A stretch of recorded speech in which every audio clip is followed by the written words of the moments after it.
Kudimako Tapnataki Naulukjana Kuranderi Nini Marini Mamang Dagi Video Singda Aina Pajarakpa Message Haigada Message to the Manipur ki one the leibak youths Haigada Chatra Haigada Moina di Manipur Koina Thado Kravanako Madu Canada Moiki message me the hange Machi Mishak Kanano Mayam Namon the boy and Piri say blessing and Piri Machi Kanano Maduki Pakoina reply in I ingasi Kachektan I reflect of Jaggy. Actually, Machi Tabak Sing say I not talk even that day. I not hijack of me, Laina. I get through the Sheva selection money. I get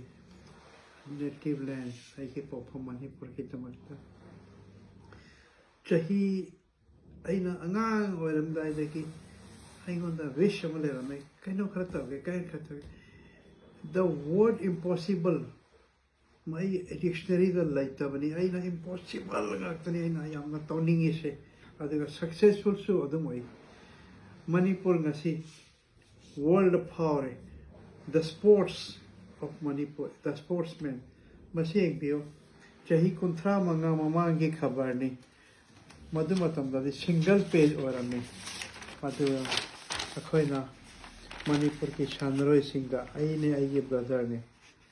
Award amamam pirame jahi ko dengi kaida piramge chora chand torda nikhande akhoi ki gurudwar da nikhande Manipur ki mafam kya da akhoi na moi bakauraga ikai khumotfa sina hoi this is a single page praji akhoi ki mukhyamantri Viren Sahib wari the machi ki khabar da sabak tarame editor oina lejara me machi ekbio Manipur gold medalist Chandroy Chamaga Kunmapan Hebra Ikai Kumbagi Tara Gurudwara Ikai Kumna Utkare Maki Aigi brother Kapunda Tabani Momento Kajik the boss, so whatever Agangam Java Koito Jakipani Tabak Tabase Paisa Yam Chanmanate only a quick intention. Tauge have a willpower dunia ko. Chahi kun warma ledogi mamang da khabar amada rally ama Manipur da rally ama chatki madugi photo e urapada lairi ba chappal rupi sing ki chatin maya moina hundoga police na tear gas kap rakhande adu dagi hek within 1 hour aina chalaga Manipur ki dukandar sing to chalaga as moi sidi how to help them. Next day morning, da masi cover say yauki bani say pabio lupa kuntra manga da chatin lupa kuntra nepu da male koi shoes dukandar sing na offer ta hai mai ki damakta. This is the thinking how to help our people. Masi kai no proof ni masi maya mai no si aina preserve thar thamme Aiki opista Bengali ama Goswami ana Malayala mana aina to jarma thabakto newspaper deki cutting thamdanga preserve to see kai no ni kai cartoon mayam duni mana kari hai big chitre akoi na dukandar sing na paisa choi ba hanba mahutta mana big so in hapa me maduki cartoon da kari hai big chitre Amrik S Pahwa na Shena Choiba Mayam Chaidan Hoji big shit Sikuma cartoon Mayam Sini Aingodayam inspiration pijarame Aduga Kari Hagata Impal Shohor Naran Bakita Makta Yam Nahona Jakrabni Sipokna Pam or Male Impal Shohor Singapore Namaina Tarok Karivata the cleanliness drive. This was the mission of my life. Aduga kwaiti ki achoba thabak aina tawjakhi bado pensioners ki damatani pensioners cry the kina laktana state bank ki mamang da queue ka tawda even madu matam ge okram ibobi saing Manipur ki mukhyamantri ki mapa phawba thawal da gi laptana queue da leptana state bank da ngai jabani nonga laga one day before tum de moina toilet changa su moi ki chega nunga lambi da thamgani queue madu aina kokhi bani kamaina kokhi bano with the help of the government and the people pensioner yesu kaino mayam on the news lebani adiga festival khudimak gangai oige yo kut oge yo angang oiram da degi I am involved all the cultural activities machine gangai Manipur ki apike karike matam madugi koi mukhyamantri ibobi sahib ne aine tawraga sini this is the news adega prajana ai ke maram da kya miramengo hats off to Amrik S Pahwa mati ko ba uraga ai ke mitta ki pita tharakani adega mobile maya no mobile painare mobile is so important akhoi no money ni chadra lore mobile jaw dadi hingam de madu mobile kamaina pukhi bano Manipur da madu ki wari su lai allow tawhi de Kashmir ne Manipur ne ate state khara ne mobile because of underground activities madu ki tamakta ina Delhi chattana India ki khwaidagi mokok prithipal sing kawai sada chidani ma ki khong se pairaga maduda aina kap tana mobile se Manipur da puja khibani madu ki wari BSNL da hango kamaina mobile se Manipur da pukhi bano pujara parmaina madu ki maya news yauri paper da aduka chahi kunthra mamang da marks budi hujikta sarkar na khangde public na khangde kana tawre operative ohele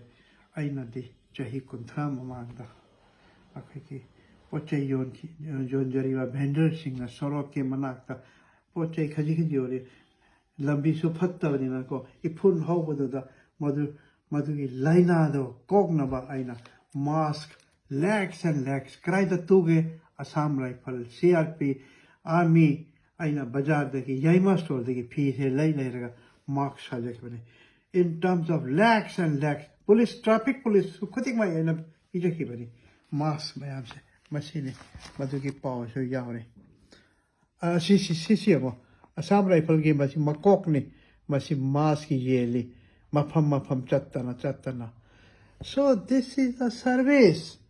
paisa changma yam natte but the brain the will tawgebo has to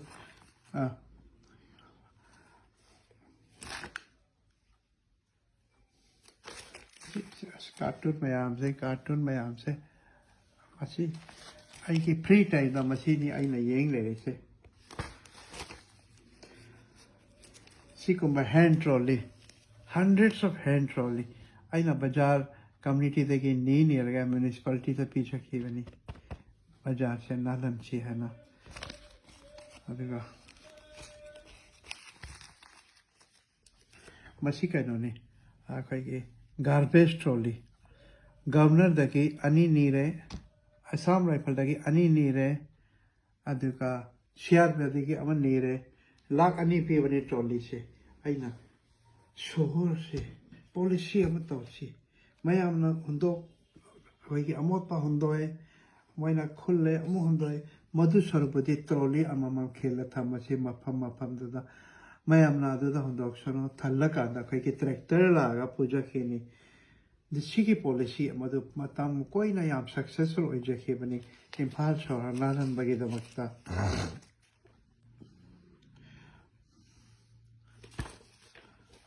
sini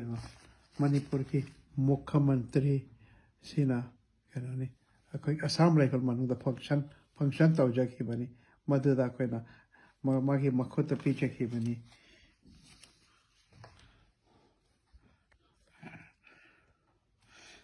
koi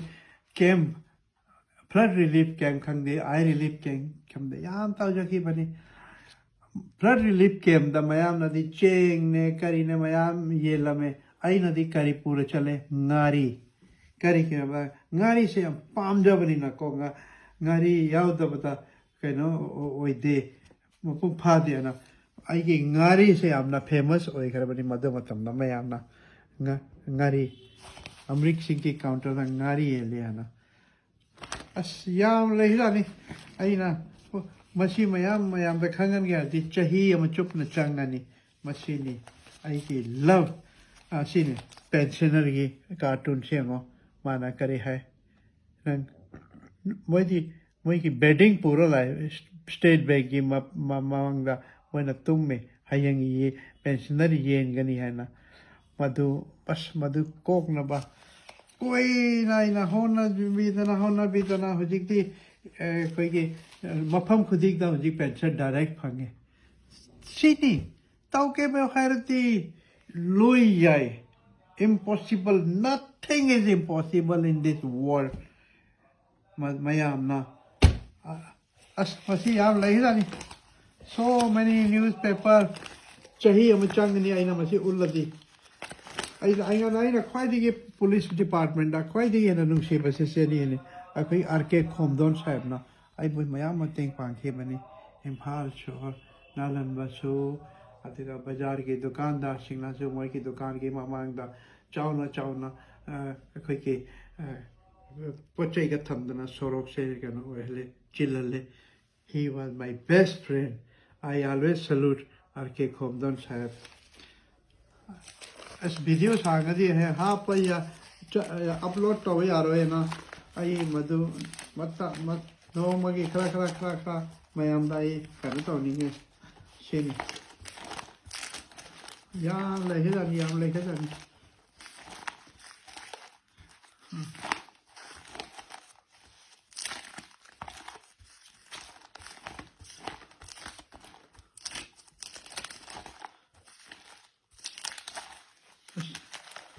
चाहिए हम चुपतना चांगनी आई tension जरेगे मैं हम वो खुरम जरी या तो तांग मधु उन्नसी को आई सोईतना लाकनी मैं हम वो खुरम लाकनी उन्नसी को